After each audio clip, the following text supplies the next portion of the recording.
In our Sunrise Smart Start, President Biden not giving up on his Build Back Better agenda.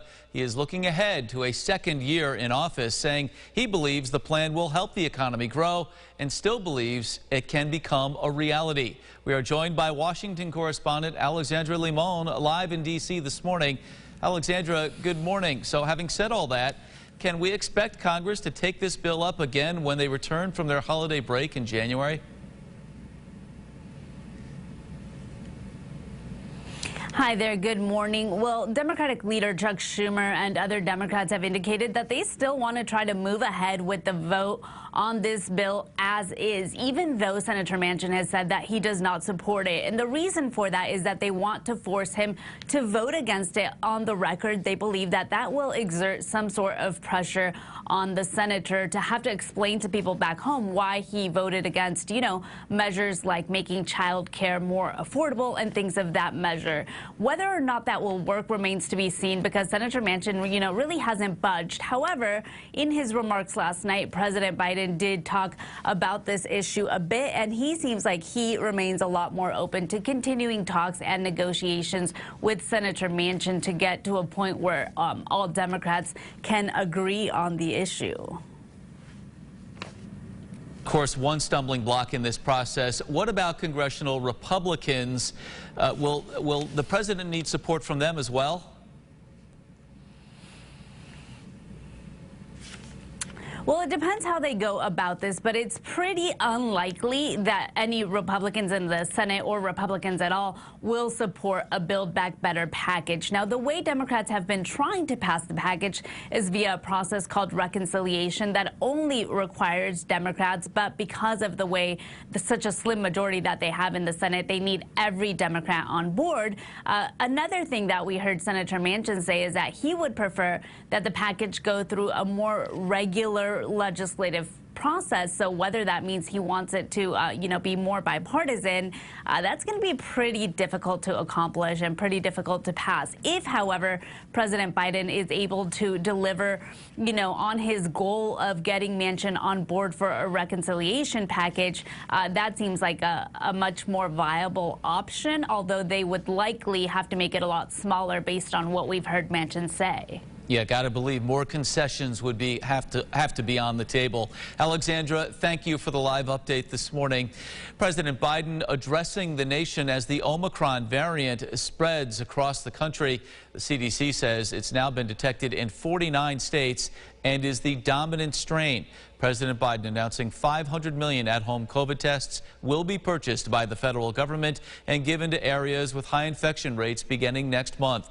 As for the upcoming holiday, he says vaccinated Americans should still gather with loved ones, but do so cautiously. I know some Americans are wondering if you can safely celebrate the holidays with your family and friends. The answer is yes, you can. If you and those you celebrate with are vaccinated, particularly if you've gotten your booster shot. If you are vaccinated and follow the precautions that we all know well, you should feel comfortable celebrating Christmas and the holidays as you planned it. You've done the right thing. You can enjoy the holiday season. The CDC also releasing a new report that says over 1,000 children have now died from COVID nationwide since the onset of the pandemic. Tomorrow is the last day of school for students in the Rochester City School District before their holiday break. But as COVID cases rise in Monroe County, the district is asking students to bring their laptops home for the break in the event there is a shift to remote learning. Erica Cost, live outside School 28 with more on this. Erica, good morning. Good morning, Mark. The district was considering this option earlier this fall when they were dealing with their bus driver shortage, and we saw firsthand how sensitive of a topic, even considering it was for students and staff. Just a few days ago, county officials said they would not support any school shutdown right now, especially with all the masking efforts, vaccines, and tests in place. Meanwhile, president of Rochester Teachers Union, Adam Urbanski, says anything could happen, and even though children may not get as sick as adults, they can still be spreaders. Since nobody can predict what will happen, taking those tablets and laptops home is not a bad idea under the circumstances. Now, should we go remote? Of course, if that protects the health and safety of our students and their teachers, of course we should go remote. A lot of students are still not vaccinated. Teachers overwhelmingly are vaccinated, over 90%, in the upper 90s. For now, the district is anticipating in-person learning. This is all just for preparation. The Monroe County Department of Health says COVID cases among children are also declining in the past few weeks. But for the general Finger Lakes region, they are on the rise, and many counties are in state of emergency. In Rochester, Erica DeCoste, News 8. Erica, thank you again. The district's final day is coming up tomorrow, with instruction set to resume coming up on January 3rd. Now, in related news, the January 2022 high school Regents exams have been canceled. State education officials say the cancellation applies to all Regents exams set for the January exam period. They say no decision has been made regarding June or August Regents exams or any other state assessment programs next year.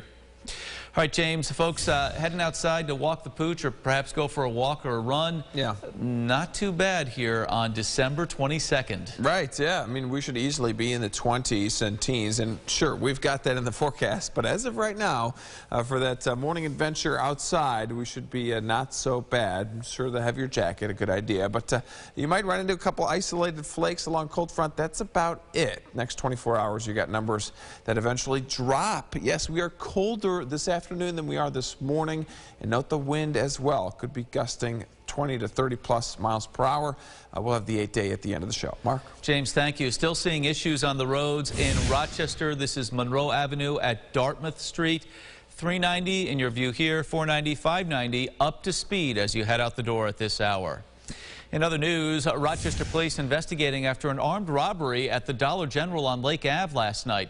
According to investigators, a man walked into that store just before 6, pointing a handgun at employees and demanding cash. Investigators say there were at least 10 people inside the store at the time. Witnesses say that suspect fired at least one gunshot, then fled. No one was injured. Anyone with information about this incident should call 911.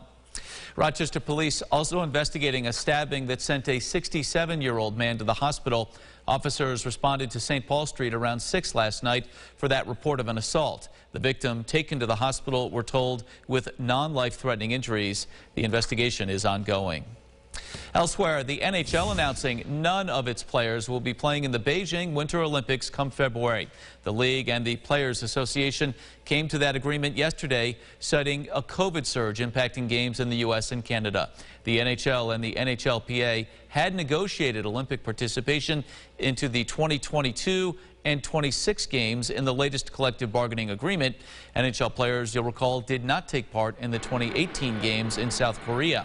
This comes as the league will go on pause beginning today until December 27th, after almost 40 games were COVID postponed in the past week. By the way, tonight's Rochester Americans game against the Wilkes-Barre Scranton Penguins has been postponed because of COVID concerns as well. That decision was made by AHL officials. 4 other games across the league have also been postponed. Makeup dates have not been announced. Here's what some folks will be talking about at the water cooler this morning. A lot of buzz here. Buffalo Bills wide receiver Cole Beasley has tested positive for COVID and will miss Sunday's game against the Patriots. Beasley is unvaccinated and is required to be out for 10 days. It comes as 7 Bills players have been placed on the reserve COVID-19 list, including offensive lineman John Feliciano and defensive end A.J. Epinesa. You can see the big game against the Pats Sunday at 1 o'clock right here on Channel 8, WROC.